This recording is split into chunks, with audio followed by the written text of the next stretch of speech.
오늘 시편 35편 말씀을 통해서 말씀을 깨닫는 지혜와 응답받는 기도의 은총이 우리가 넘치게 될 줄로 믿습니다. 우리는 어제 시편 34편을 통해서 찬양하는 원리에 대해서 배웠습니다. 찬양에는 세 가지 원리가 있다. 근데 그 세 가지 원리는 바로 항상, 그리고 함께, 또 모든이었어요. 항상, 함께, 모든. 자, 찬양을 할 때 이 세 가지가 중요한 이유는 먼저 항상 찬양한다. 좋을 때만 찬양하는 게 아니라 나에게 유익하고 내가 승리했을 때만이 아니라 가장 인생의 밑바닥에 있을 때에도 주님을 찬양한다. 항상 찬양한다. 어떠한 상황이라도 내가 하나님을 버리지 않고 하나님을 원망하지 않고 찬양한다. 그렇게 항상 찬양했더니 어떤 일이 벌어집니까? 함께 찬양할 수 있다는 것이죠.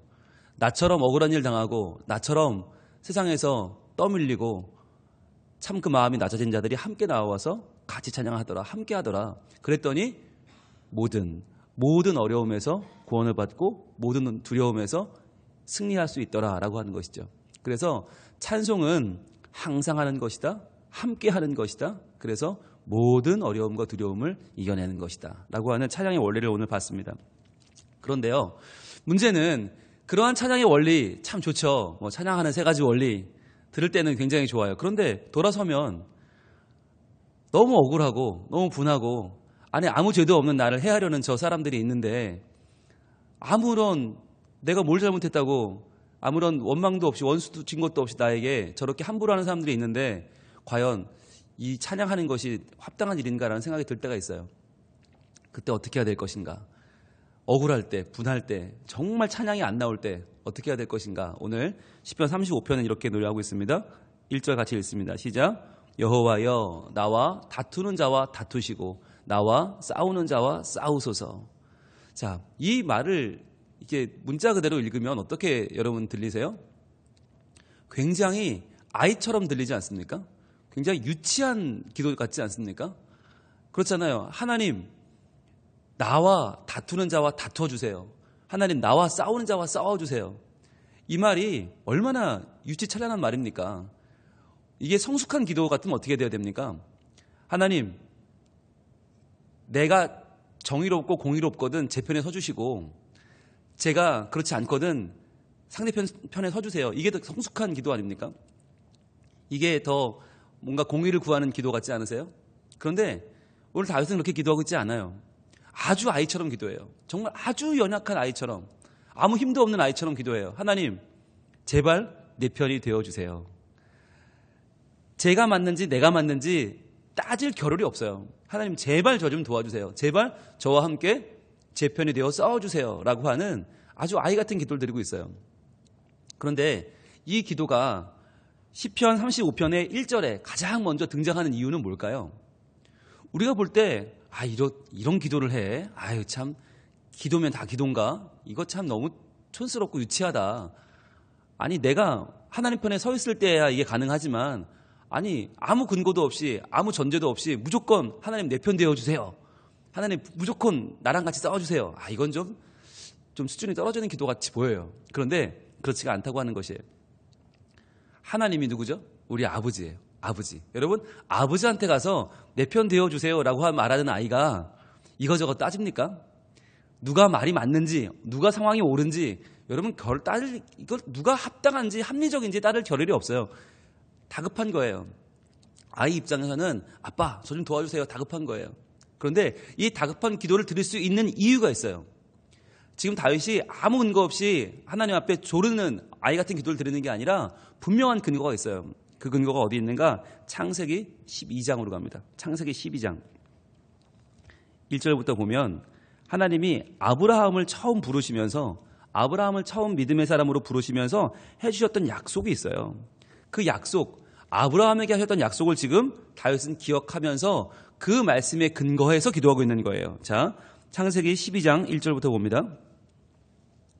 그 유명한 말씀이죠. 여호와께서 아브라함에게 이르시되 너는 고향과 친척과 아버지 집을 떠나 내가 내게 보여줄 땅으로 가라 그러셨어요.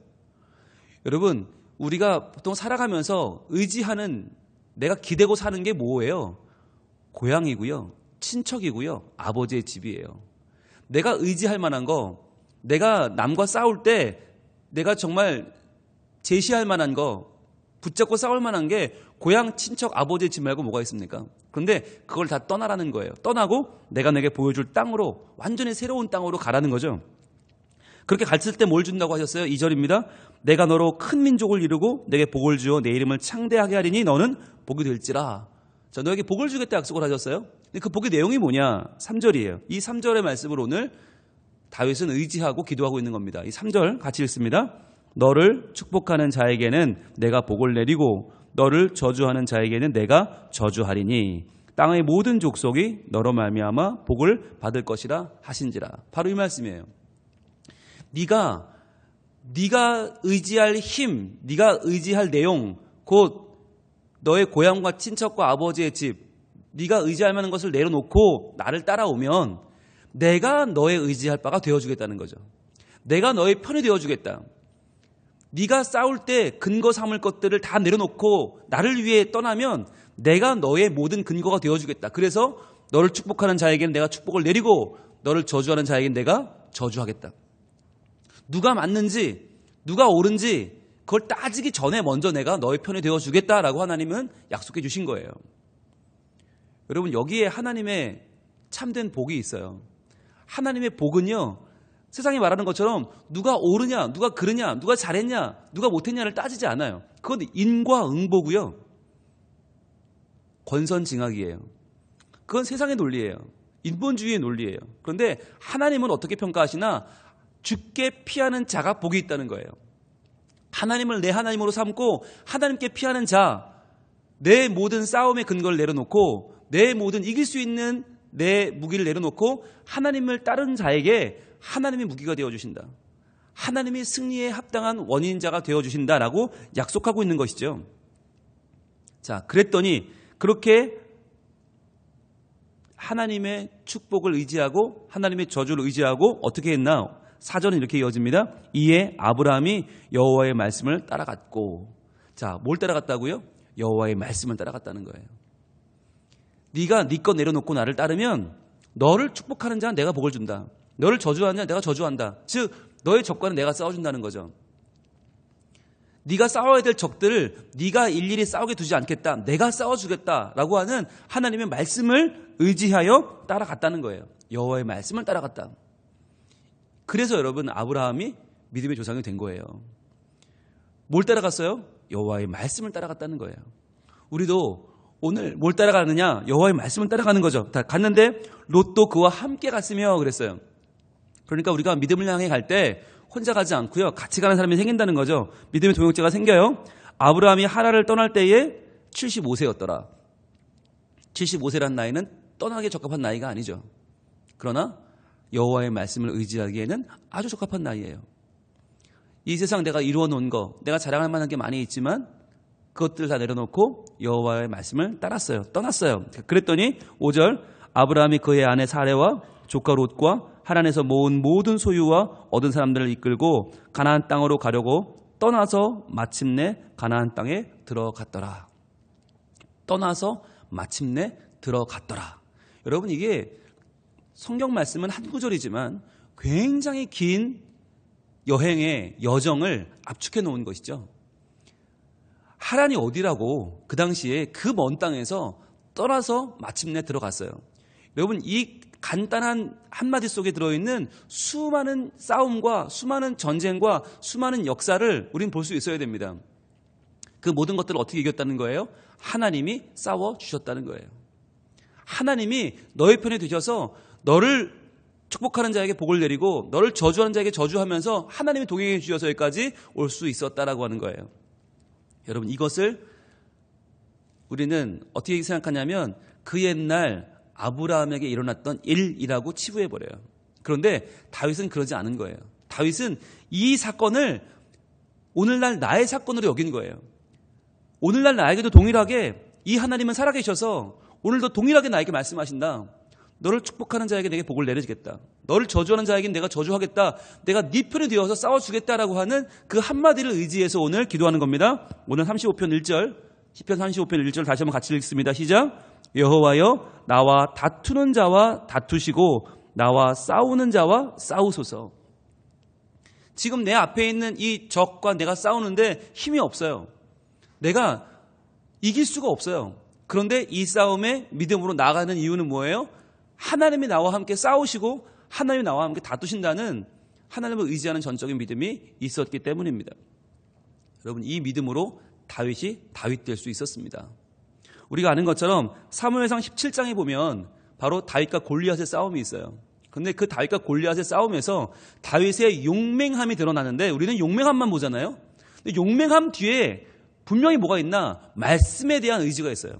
말씀을 내 삶의 근거로 삼아 싸우는 말씀에 대해서 확신을 갖는 모습이 있어요. 뭘까요? 사무엘상 17장으로 가봅니다. 사무엘상 17장 45절부터 한번 볼까요? 자, 사무엘상 17장은 그 유명한 다윗과 골리앗장인데 사무엘상 17장 45절부터 봅니다. 45절 다윗이 블레셋 사람에게 이르되, 자, 골리앗에게 먼저 말합니다. 너는 칼과 창과 단창으로 내게 나아오거니와 나는 만군의 여호와의 이름 곧 내가 모욕하는 이스라엘 군대의 하나님의 이름으로 내게 나아가노라. 자, 너는 지금 큰 키에 칼과 창과 단창으로 내게 무장하고 나아오지만 나는 그보다 더 큰 이름 바로 여호와 하나님의 이름으로 내게 나아간다 라고 골리앗에게 선포합니다. 그 다음 46절은 블레셋 군인들한테 선포하는 내용이에요. 뭐라고 하는가? 오늘 여호와께서 너를 내 손에 넘기시리니 내가 너를 쳐서 내 목을 베고 블레셋 군대의 시체를 오늘 공중의 새와 땅의 들짐승들에게 주어 온 땅으로 이스라엘 하나님이 계신 줄을 알게 하겠고. 여기서 말하는 온 땅은 블레셋이죠. 너희 블레셋 모든 군인들한테 하나님이 계신 줄을 내가 알게 하겠다. 그리고 마지막 제일 중요한 게 47절이에요. 45절은 골리앗에게, 46절은 블레셋에게, 47절은 누구에게 말하고 있는가? 바로 사울과 우리 편 이스라엘 군대들에게 말합니다. 두려움에 떨고 있는 사울 왕과 지금 같이 떨고 있는 우리 편 이스라엘 군대에게 말하는 게 47절이에요. 47절 같이 읽을까요? 시작. 또 여호와의 구원하심이 칼과 창에 있지 아니함을 이 무리에게 알게 하리라. 전쟁은 여호와께 속한 것인즉 그가 너희를 우리 손에 넘기시리라. 아멘. 여기서 말하는 이 무리에게 알게 하리니, 이 무리가 바로 우리 편이에요. 우리 군대. 지금 하나님을 잊어버리고 눈에 보이는 칼과 창을 보고 블레셋 군들 앞에서 벌벌 떨고 있는 우리 편에게 말하는 거예요. 칼과 창에 여호와의 구원하심이 있지 않다. 전쟁은 여호와께 속한 것이다. 전쟁은 우리에게 속한 것이 아니다. 여호와께 속한 것이다. 그런즉 너희를 우리 손에 넘기실 것이다 라고 자신하면서 나아가는 이 다윗의 삶 속에는 뭐가 있는가? 바로 우리를 축복하는 자에게는 복을 내리고 우리를 저주하는 자에게는 저주를 내리겠다고 하는 하나님의 이 약속, 확실한 말씀을 믿고 나아가는 다윗의 모습이 들어있는 거예요. 그래서 다윗은 물맷돌 하나 운 좋게 잘 던져서 이긴 사람이 아니었어요. 온전한 용맹함도 있었고 그 용맹함 뒤에는 하나님의 신실하신 말씀을 의지하는 말씀에 대한 확신이 있었단 말이에요. 그 말씀을 따라갔더니 결국 다윗이 승리하고 다윗 될 수 있었다고 하는 것입니다. 오늘 이 35편의 말씀을 보면서 우리가 이 말씀을 유치하다, 어린아이 같다라고 말할 것이 아니라 여러분 우리도 이렇게 기도해야 되는 거예요. 왜냐하면 우리가 하나님을 따라 고향과 친척과 아비의 집을 떠나 내가 내게 보여줄 그 땅으로 가라라고 하는 아브라함의 믿음대로 우리가 하나님 편에 지금 서 있고 하나님을 따라 걸어가고 있어요. 그렇다면 우리의 모든 싸움은 내 싸움이 아니라는 거예요. 아무리 내가 약해 보이고 아무리 상대방이 강해 보이고 아무리 이 싸움이 가능성이 없어 보여도 그렇지 않다는 거예요. 끝까지 싸워라. 왜? 하나님이 나와 다투는 자와 다투시고 나와 싸우는 자와 싸워주실 것이기 때문이에요. 바꿔 말하면 여러분 이 싸움을 우리가 계속 싸우지 않아도 된다는 뜻이기도 합니다. 우리는 싸우느라 사실 일을 못하는 경우가 참 많이 있어요. 일을 해야 되는데 이 가정을 일궈야 되고 교회 일을 해야 되고 이 세상 가운데 하나님 나라를 만들어 가야 되는데 근데 어떤 분들은 계속 이 싸움만 강조하는 분들이 있어요. 영적 싸움을 해야 된다. 싸워서 이겨야 된다. 근데 그러다 보니까 여러분 맨날 싸우기만 하면 일이 됩니까? 안 돼요. 가정에서도 영적 싸움 한다고 계속 배우자끼리 싸우고 애들과 싸우고 부모님과 싸우고 싸움만 하다가 일이 안 돼요.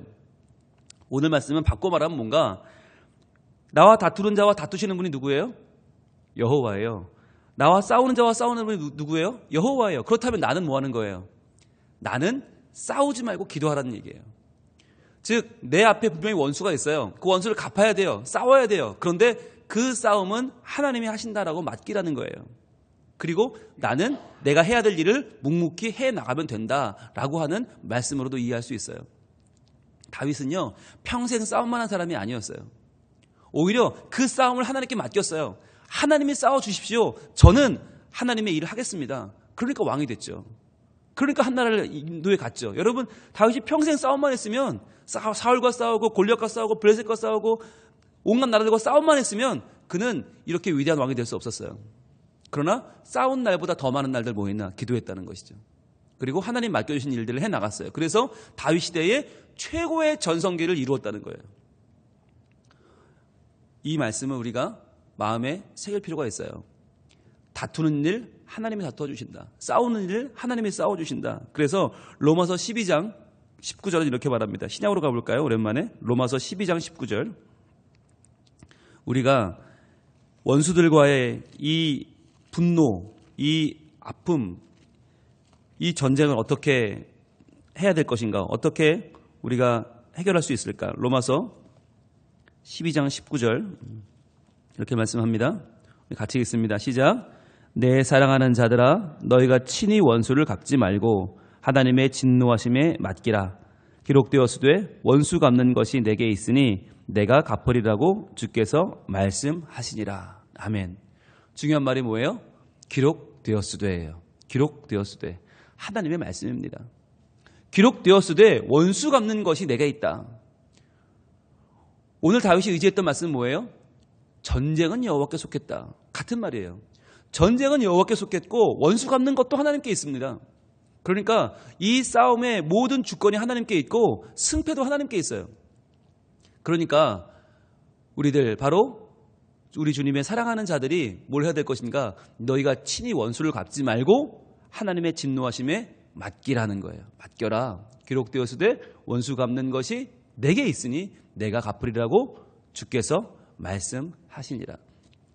오늘 우리의 마음속에 때로는 분노가 있고 때로는 해결되지 않은 아픔이 있고 정말 너무나 분해서 원통해서 참을 수 없는 마음이 있을 수 있어요. 그러나 그 마음을 우리가 오늘 하나님 앞에 내려놓고 기도할 수 있길 원합니다. 하나님, 주께서 전쟁이 내게 속했다. 원수 갚는 것이 내게 속했다 말씀하시는데 저희들은 오늘도 싸우려고 하고 전쟁에 나서려고 하고 이 분노를 어떻게든 풀어내려고 하는데 주님께 맡기고 나와 다투는 자와 다투시는 주님께 나와 싸우는 자와 싸우시는 주님께 나의 전쟁을 맡겨드리고 오늘 하루 내게 주어진 삶을 믿음으로 감당하기를 원합니다. 기도하게 하시고 이뤄내게 하시고 하나님이 주신 우리의 사명을 오늘도 성실히 하나하나 해낼 때에 저희를 통해서 더욱더 하나님의 사랑과 평화와 정의가 이 땅에 온전히 구현되는 하나님 나라가 올 줄로 믿습니다. 오늘도 이 마음으로 힘들고 어려운 우리의 삶을 온전히 하나님 바라보고 주님께 속한 것이라 고백하면서 오늘도 주님 주시는 참된 평강을 경험하며 나아가는 우리 모두가 될 수 있기를 소망합니다. 기도하겠습니다. 하나님, 우리는 너무나 힘든 상황 가운데에서 찬양하고 싶지만 찬양조차 나오지 않는 인생의 어려운 터널을 지나고 있습니다. 주님, 이러한 때에 우리가 어떻게 살아야겠습니까? 주님, 나와 다투시는 자와 다투어 주시는 주님, 나와 싸우는 자와 싸워주신다고 말씀하시는 주님, 전쟁은 여호와께 속한 것이라 고백하며 저희들 주신 말씀을 의지하여 원수 갚는 것 또한 하나님께 있음을 고백하며 나아가오니 주여, 오늘 하루 우리가 싸우느라 소진하지 않게 하시고 우리의 분노 가운데 전쟁 가운데 서느라 우리의 인생을 허비하지 않게 하시고 오늘도 우리를 위하여 싸워주시는 주님, 오늘도 우리를 위하여 모든 전쟁 가운데 승리케 하시는 주님을 의지하면서 주신 사명 잘 감당해 나가는 복된 한 날이 되게 하여 주시옵소서. 주님, 그렇게 하여서 우리를 위하여 싸워주시는 주님의 승리가 우리의 승리가 되고 하나님 나라에 오늘도 동참하게 되는 복된 우리의 삶이 되게 하여 주시옵소서. 이 새벽에 나와 기도하는 간절한 기도를 들어주시되 하나님의 뜻이 온전히 우리 삶 가운데 이루어지게 하시고 하나님의 승리 가운데 동참하며 오늘도 기쁨으로 나아가는 하나님의 자녀들이 다 될 수 있도록 도와주시옵소서. 예수님 이름으로 기도합니다. 아멘.